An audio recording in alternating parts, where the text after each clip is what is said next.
So our next speaker, Professor Miloš Đukić from University of Belgrade, Faculty of Mechanical Engineering. You know the rule, you made them. Stage is yours, thank you. Ladies and gentlemen, dear colleagues and friends, once again, thank you for coming to Belgrade.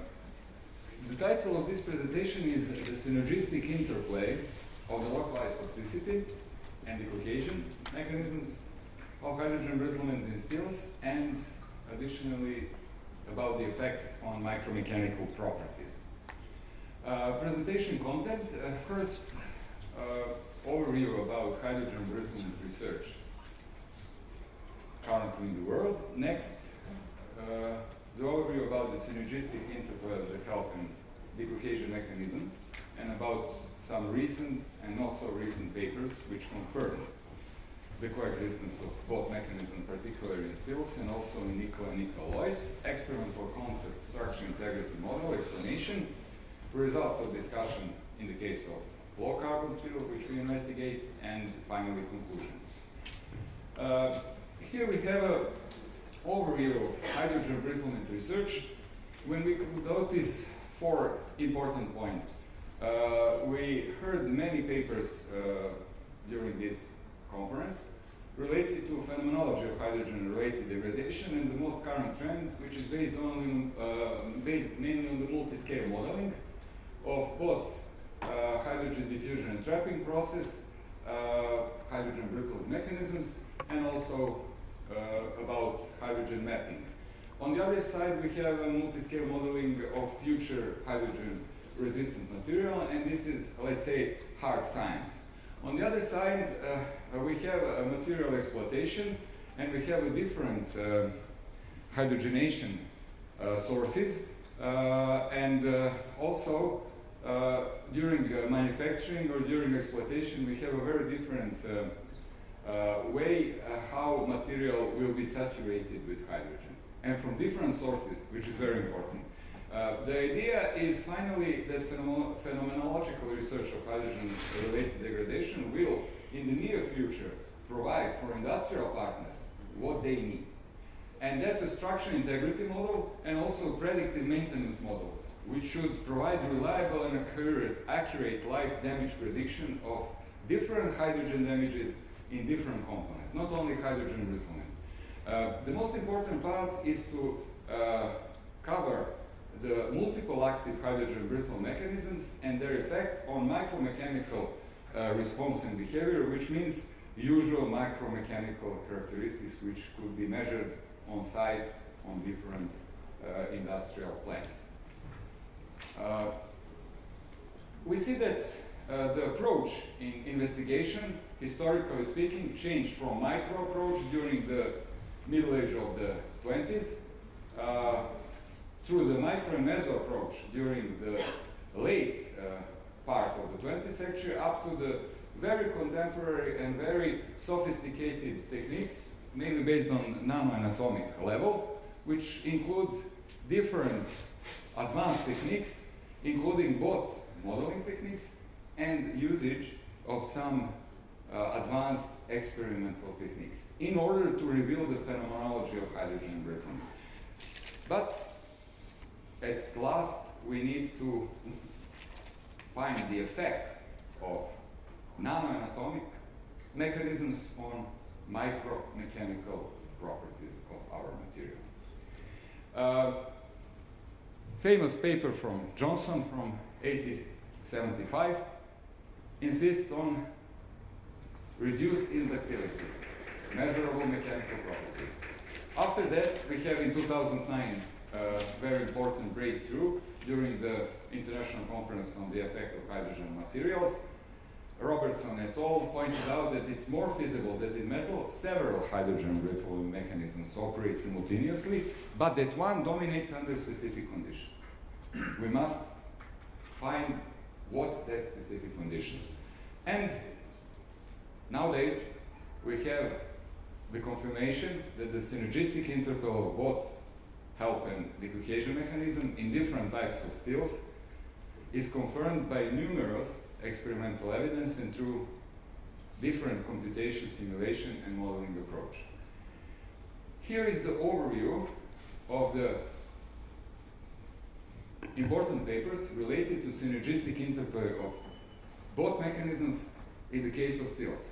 Starting from already mentioned international conference, where we have the papers by Gerberich and Robertson. Prior to that, we have the Birnbaum general paper about the synergistic concept of help and decohesion.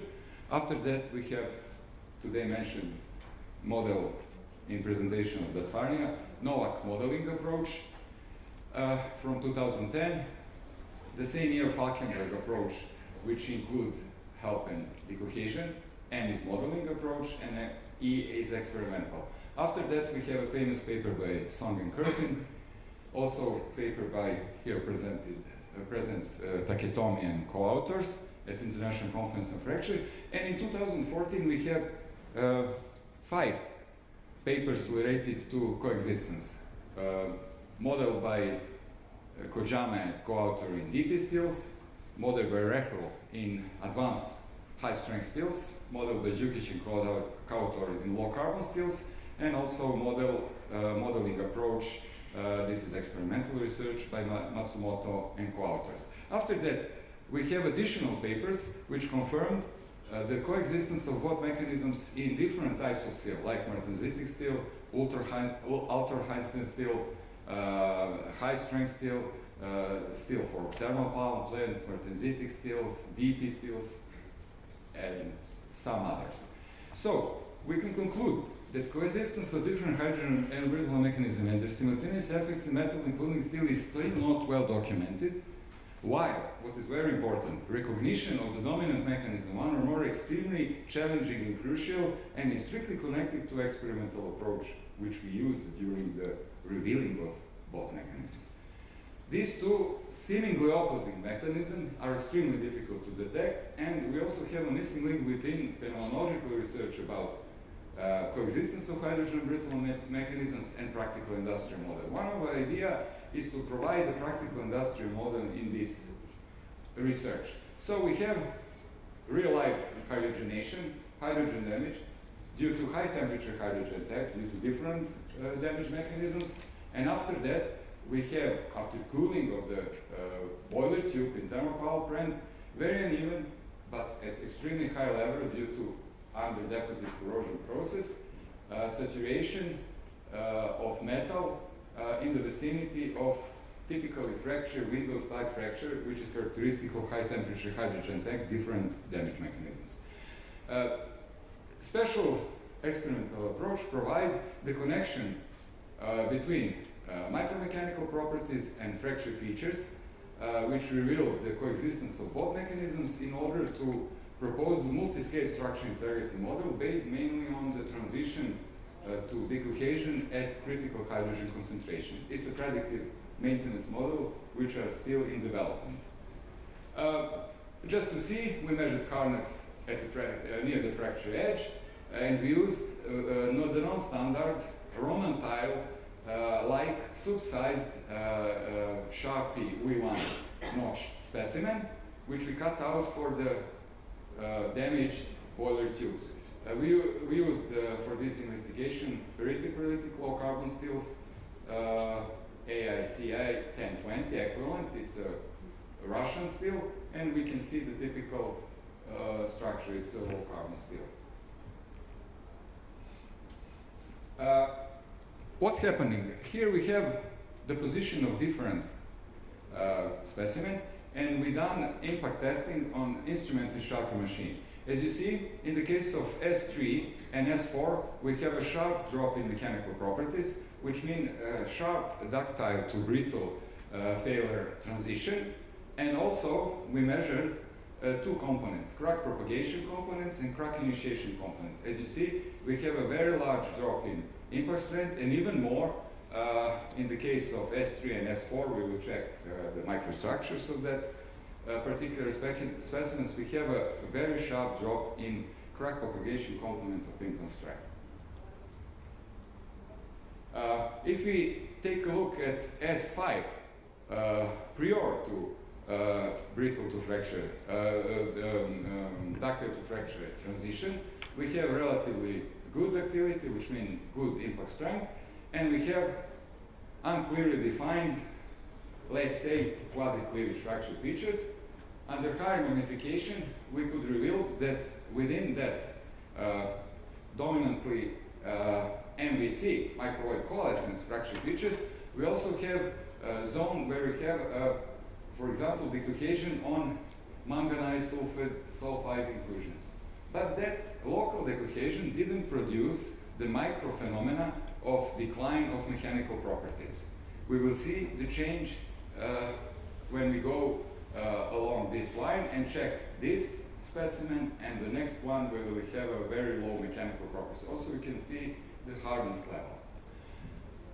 Here, the coexistence of HELP and decohesion mechanism is characterized by very distinctive mixed mode of fracture features with the area damaged by microwave coalescence, predominantly perlite microconstituent, and also some area predominantly of ferrite fractured by transgranular features. As you see, we have a very similar microstructure for specimen S3, and the hardness is very similar, and for the specimen S4.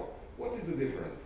If we check carefully, we can see that here we have a dominance of area fractured by microwave coalescence, but also have incipient area with transgranular fracture feature, while in the case of S4, where we have a drop 2 times of impact strength and 6 times of crack propagation component of impact strength, we have a much larger area fractured by transgranular feature and remaining area with MVC. So in the case of this specimen, we have a dominance of health mechanism, but they both simultaneously are operating, while in this case, we have a reaching of the critical hydrogen concentration, which manifests as a microphenomena and a ductile to brittle transition. We will talk about open table a little bit more about this. I haven't time to give all data. And as we see, we have a very similar microstructural features, but very different micromechanical properties of these 2 specimens. And in the case of very low value, we have additional drop, and in this case we have some effect of high temperature hydrogen attack, but it's very locally microstructural decomposition of perlite and a little bit more ferrite than usual. It's near the fracture edge, which was not detected, and other specimen at some distance from the window type fracture due to high temperature hydrogen attack. So here we have a combination of intergranular and transgranular fracture feature. We published this summary of active hydrogen brittle macromechanisms. Well, we can see here the transition from dominance of HELP to the transition of dominance of decohesion and sharp ductile to brittle transition. So here's a summary of all results, fracture mode and features, all values for impact strength, hardness, and location of particular specimen.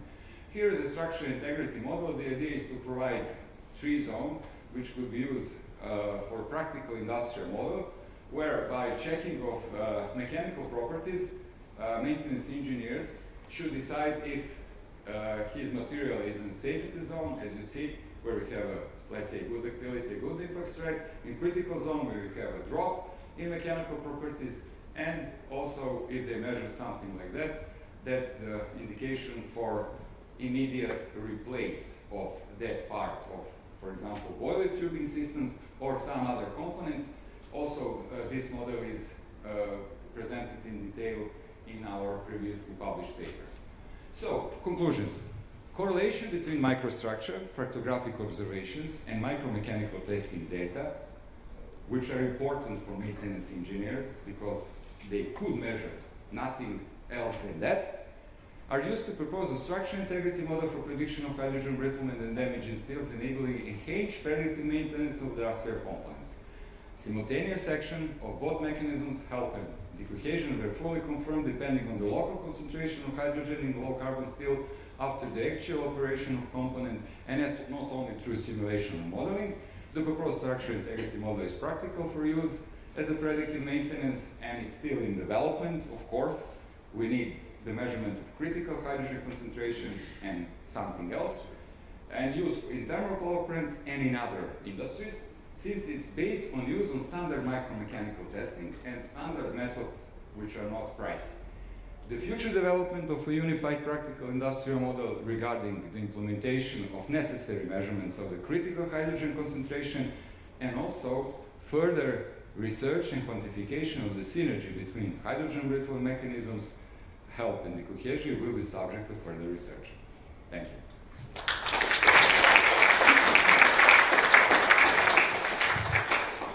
Thank you very much for the presentation. I guess there are some comment, question. I think there are a lot. Thank you very much. A really nice presentation from my perspective. I just have a curiosity. If I understood well, you are using beaker indentation, right? Yes. Yeah. It's a micro hardness measurement. Macro. Micro. Okay. And my question is, did you ever observe, if you checked, especially for your harder and particular material, if this kind of indentation induce any kind of microfracture on the surface? Yes. As you see on the picture, we made the measurement at some distances in order, as standard proposed. Generally speaking, we didn't find what you asked, but we try very hard to make as much as we can micro measurements in harness. I didn't show that diagram in order to reveal what is the change of micro harness cure at different distance from the edge of the typical hydrogen damage. And we observed, because we have more than 10 specimens damaged during real life exploitation, so we could recheck the structural integrity model, and we have the same behavior on the all specimens, but different values. It's very important to note that that values are always in accordance with very special phenomena. When we have a transition from one mechanism to other, we have a plateau on a diagram of micro-hardness, which means we have very similar values of hardness. For example, the specimen with very good ductility, and the next specimen we can catch, because the specimen is very small, we can catch the transition, ductile to brittle transition, and always the both specimens have a plateau on a diagram, so which means the same values. And after that, we have a rise. Generally speaking, when we have a high concentration in low carbon steel of hydrogen, we have a higher hardness. But in the case of two specimens, when we pick up the change of mechanism, we have the plateau and the same value of hardness. So it was always the indication that ductile to brittle appearance happened, but we have not full explanation for this behavior. We need some further experiments, and it's very difficult to make an experimental approach to cover this problem, because it's extremely high hydrogen concentration due to acidic corrosion. It's extremely complicated to make something like this in laboratory with usual specimen. Thanks. You're welcome. Next one. E.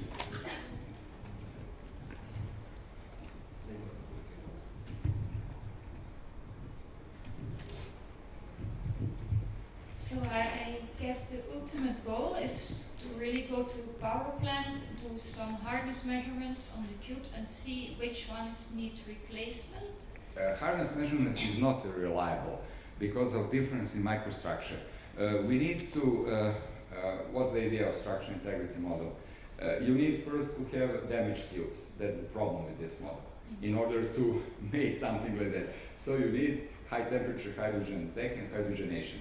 If you have one of these events, after that you can use this model, and it's based on, during regular maintenance, you pick up the specimen, measure the impact strength, see if you are in a safe zone, correlate with the hardness value, and also check the microstructure of components. Why? Because the hydrogenation, Professor Mickey Fortune noted that in first day, we have accumulation of hydrogen during a long time exposure of, for example, boiler tubes. But the same situation is for some other components, for example, airplane components and something other.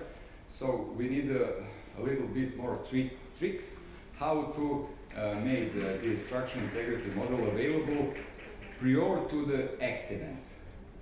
But we are working on that. Okay, so for the moment it's Hardness is not reliable data because hardness could change. We have a different hardness for different specimens damaged due to high temperature hydrogen attack, but the behavior and the diagrams are the same for all. So we can pick up the ductile to brittle transition because we have at very low distance, a very large, very high change in hydrogen concentration. So could it be used that in case you have a leak due to high temperature hydrogen Yes. effect to see if the neighboring tubes are affected Absolutely. as well?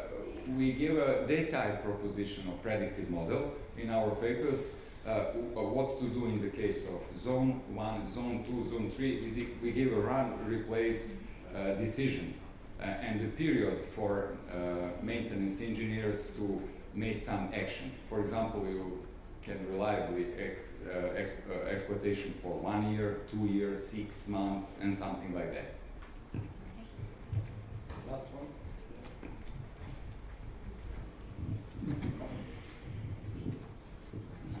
I just have a question, if you could explain about the HEDE mechanism based on your fracture surfaces a few slides back. Okay. Does the mechanism suggest that the transgranular regions are atomically flat? Is that correct? It depends on the type of steel, but generally speaking, yes.